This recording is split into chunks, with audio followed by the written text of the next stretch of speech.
اللہ نے اس کو کیوں پیدا کیا ہے. یعنی انسان دو بار پیدا ہوتا ہے. مطلب کیسے؟ اس کو اور تھوڑا سمجھا دوں میں آپ کو. انسان دو بار پیدا ہوتا ہے.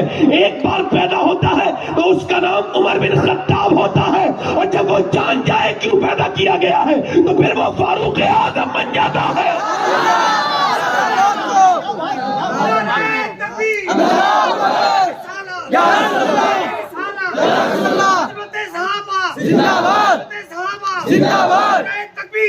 بھائی آواز بڑھاؤ, اس کی بڑی آواز کھا رہی ہے. آواز میں اس کی تھوڑا سا صاف کرو آواز بھائی. میری آواز بڑی صاف ہے, بڑی اچھی آواز ہے. ٹھیک کر لیں, بس یہاں رہنے دیں, یہاں سے ہاتھ ہٹا لیں اپنا, گونج کم کر دیں بس, باقی ٹھیک ہے. یعنی انسان دو بار پیدا ہوتا ہے. بس انسان دو بار پیدا ہوتا ہے, ایک بار ماں کے پیٹ سے, ایک بار وہ جو حضور علیہ السلام فرماتے ہیں کہ جب جنتی جنت میں چلے جائیں گے تو ان کو کوئی حسرت نہیں ہوگی, کوئی افسوس نہیں ہوگا, مگر جنتیوں کو بھی ایک حسرت ہوگی. عرض کی رسول اللہ وہ کیا کہ جب وہ جنت کے محلات دیکھیں گے, وہاں کے جب وہ نہریں دیکھیں گے, وہاں کی نعمتیں دیکھیں گے تو عرض کریں گے اپنے رب کی بارگاہ میں, اے مالک کاش جو وقت ہم نے چوراہے پہ بیٹھ کے خراب کیا اس میں بھی تجھے یاد کر لیا ہوتا. کاش ہم نے کہہ دیا ہوتا کہ تو کتنا کریم ہے, تو کتنا رحیم ہے. ہم نے اپنا وقت خراب کیا. واصف علی واصف فرماتے ہیں جو وقت کو خراب کر رہا ہے وقت ایک دن اس کو برباد کر کے چھوڑے گا. فرماتے ہیں واصف علی واصف, وقت کو وقت دو ورنہ وقت تم کو وقت نہیں دے گا. صرف کمانے کے لیے نہیں, قرآن کہتا ہے انسان کو بیان کرتا ہے اللہ بالکل صاف, فاسٹ فارورڈ, کوئی تشریح کی بھی ضرورت نہیں, ترجمے کو بہت آرام سے سمجھ لیجئے. اللہ خود فرماتا ہے الہاکم التکاثر حتی زرتم المقابر, الہاکم التکاثر حتی زرتم المقابر, تمہیں غافل رکھا مال کی زیادہ طلبی نے, جب تک ضرورت تھی ٹھیک تھا, جب تم لالچی بن گئے, جب تم نے اپنے آپ سے زیادہ پیسہ کمایا, صبح شام رات کماتے رہے کماتے رہے کماتے رہے چلتے رہے. اللہ فرماتا ہے, اللہ کے رسول فرماتے ہیں, اللہ کے رسول فرماتے ہیں کہ انسان کو اگر ایک جنگل بھر کے اللہ سونا ہیرے جواہرات مال دولت دے دے تو اس جنگل کو ایک دن میں ٹھکانے لگا کے دوسرے جنگل کی طرف وہ ڈھونڈنے نکل جائے گا. قبر کی مٹی ہی انسان کے لالچ کو بھر سکتی ہے. اللہ فرماتا ہے الہاکم التکاثر حتی زرتم المقابر, یہاں تک کہ تم نے قبروں کے منہ دیکھ لیے. کلا سوف تعلمون, جان جاؤ گے, جان جاؤ گے. کہتا ہے تم ہاں ہاں جان جاؤ گے, ہاں ہاں جان جاؤ گے. کلا سوف تعلمون, پھر وہ کہتا ہے ثم کلا سوف تعلمون, پھر ہاں ہاں جان جاؤ گے. اللہ نے سما استعمال کیا. وہ فرماتا ہے کہ پھر ہاں جان جاؤ گے. یعنی میں تمہیں بتا رہا ہوں, دیکھو سمجھا رہا ہوں, میں پھر سمجھا رہا ہوں, بتا رہا ہوں, یہ مال کے چکر میں نہ پڑنا. ایک لاش جو ہے نا وہ دریا میں نکلتی بھی آئی, تیرتی بھی آ رہی تھی, اس کی لاش وہ خراب ہو چکی تھی. پولیس نے اس کو دیکھا, اس لاش کو وہاں سے اٹھایا, اس کا پوسٹ مارٹم کرایا. پوسٹ مارٹم کے وقت پتا چلا مسلمان کی لاش ہے, باقی ساری نشانیاں مٹ چکی تھی. میں مسلمانوں کے محلے میں لے کے چلی گئی پولیس, بولے اس کو دفن کر دو.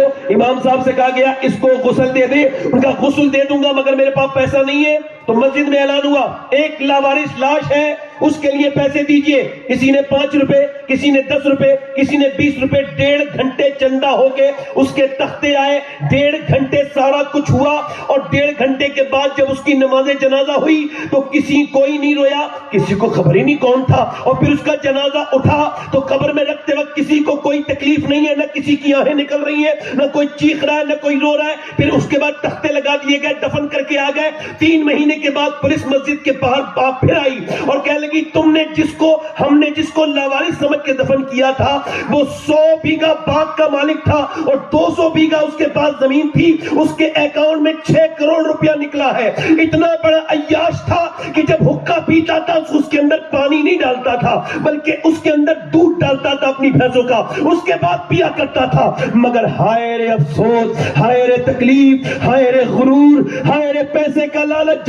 مگر آج جب مرا ہے تو اپنا کفن تک کے پیسے کسی دوسرے نے دیے، کفن تک کا مسجد میں چندہ ہوا، کس بات کا تکبر ہے؟ کیا پتا تو کہاں آنکھیں بند کرے، کیا پتا میری آنکھیں کہاں بند ہو، پھر بھی تجھ کو تکبر کتنا ہے میرے دوست، پھر بھی تجھ کو غرور کتنا ہے تو میرے دوست ذرا غور تو کر۔ تو اس پونا میں آ کر کے صرف کمانے کے لیے پیدا کیا گیا تھا، تو صبح کو کمانے کی دھن میں ہے، تو رات کو کمانے کی دھن میں ہے، تو سب سے اعلیٰ گھر بنانے کی دھن میں ہے، تو سب سے اچھی منزل، سب سے اچھے اسٹیٹس لینے کی دھن میں ہے۔ تو نے اپنا پیسہ بھی اگر خرچ کیا تو اپنی نام و نمود کے لیے خرچ کیا نہ میرے دوست۔ اللہ نے تجھے صرف پیسہ کمانے کے لیے پیدا نہیں کیا۔ میرے بھائی میں تجھ سے عرض کرتا ہوں، میری طرف غور کر، میری طرف سوچ ذرا۔ میں آپ سے ہی عرض کرتا ہوں، اپنے پڑوسی ملک میں ایک لڑکا تھا، گانے گاتا تھا اور میاں بڑے گانے اس کے مشہور ہوئے، وہ اس نے گانا گا گا کر بڑی شہرت حاصل کی، اور اس نے جو ہے وہ 16 سال کی عمر میں ایک مرسڈیز جیتی،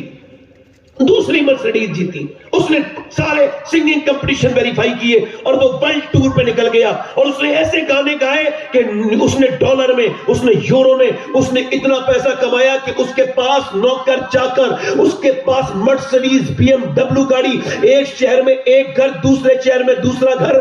مگر جب برا وقت آتا ہے تو بتا کے نہیں آتا۔ اس نے 19 سال کی عمر میں شادی کی اور پھر اپنا گھر بھی بنوایا۔ 23-24 سال کی عمر میں گانے گا رہا تھا، گانا گاتے گاتے گاتے گاتے اچانک گر گیا۔ جب وہ گرا، اللہ اکبر، جب وہ گرا تو گرتے ہی اس کو اسپتال لے جایا گیا۔ ڈاکٹر نے چیک کرا، یہ جو تم تکبر کرتے ہو نا، غرور اپنی دولت پر، ایک ڈاکٹر کی رپورٹ میں تمہارے پیروں کی زمین نکل جائے گی، میرے پیروں کی زمین نکل جائے گی، ساری شہرتیں رکھی کی رکھی رہ جائیں گی، کوئی تمہارے ساتھ کام نہیں آئے گا۔ اس کے پیروں کے نیچے کی زمین تب نکلی جب ڈاکٹر نے کہا تیرے دونوں گردے فیل ہو چکے ہیں، اب تو ٹھیک نہیں ہو سکتا، تیرا ڈائلسس ہوگا۔ اب ڈائلسس کیا ہوتا ہے؟ 20-25 ہزار روپے ایک مہینے میں جاتے ہیں، اس کے بعد کہیں گردوں کا خون بدلتا ہے اور اس کے بعد وہ انسان زندہ رہتا ہے۔ ڈائلسس کے لیے 25, 30, 35, 40 جیسا اسپتال ویسے ہی مہنگے اس کے جو پروسیس ہوتا ہے۔ اب میاں اس کا ایک گاڑی بکی، دوسری گاڑی بکی، تیسری گاڑی بکی۔ آپ میں ذرا غور کریں، مجھے ایک آدمی ملا، ایک لڑکا 24 سال کا 25 سال کا، یہ اتراکھنڈ میں، اس کی نس یہ پھڑک رہی تھی۔ میں نے کہا کیا ہوا؟ رو کے بولا آپ سے دعا کرانے آیا ہوں۔ میں نے کہا کیا ہوا؟ کہنے لگے مجھے میرے دونوں گردے خراب ہو گئے، میرے باپ نے اپنا گردہ دیا وہ بھی فیل ہو گیا، میرے باپ نے 50 بیگھہ زمین تھی ساری بیچ کے مجھ پہ لگا دی، مگر میرا باپ اپنا گھر بھی بیچ چکا، میں اکیلا اس کا بیٹا ہوں، مگر ایک میرے باپ کی بات سنو مولانا۔ کہنے لگے سید صاحب میرا باپ آج بھکاری ہے، آج میرے باپ بھیک کی طرح ہے، مگر میں ٹھیک نہیں ہوا۔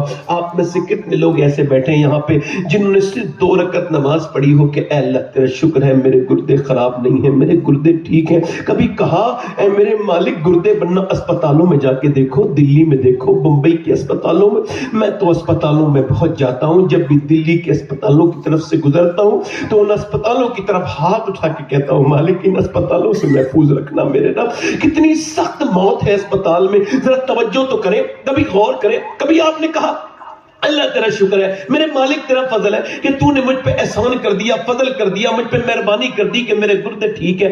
ایک اسپتال میں جو ایک آدمی نے کشمیر میں فون کیا کہ ہم آپ کو تقریر کے لیے بلانا چاہتے ہیں، میں نے کہا میرے پاس بھائی وقت نہیں اس مہینے میں۔ کہنے لگے سید صاحب آپ کے پاس تو وقت ہے مگر جو آپ کی تقریر سننا چاہتا ہے نا وہ کینسر کا مریض ہے، وہ کہتا ہے آخری بار ان کی تقریر سنوا دو۔ تو مجھے بڑی اس میں مجھے حیرت ہوئی، میں کہ اس لائق انسان نہیں، میں تو بڑا خراب، مگر میں پہنچ گیا۔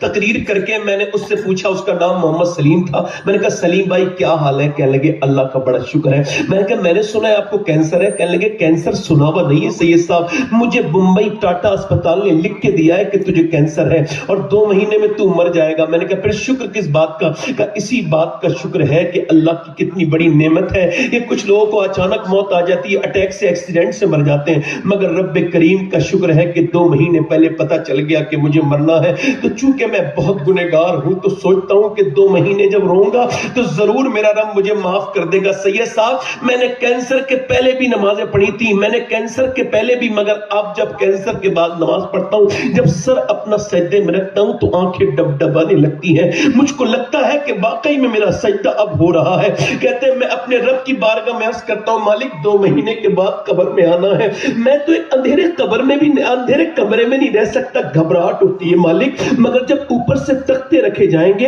اور اس تختوں کے اوپر سے مٹی ڈال کے سب لوٹ کے آ جائیں گے تو میں تو تجھے کبھی نہ ہو سکا. پوری زندگی تیری طرف پلٹا نہیں, لوگ میری طرف نہیں پلٹیں گے. اے مالک مجھ پہ کرم کرنا.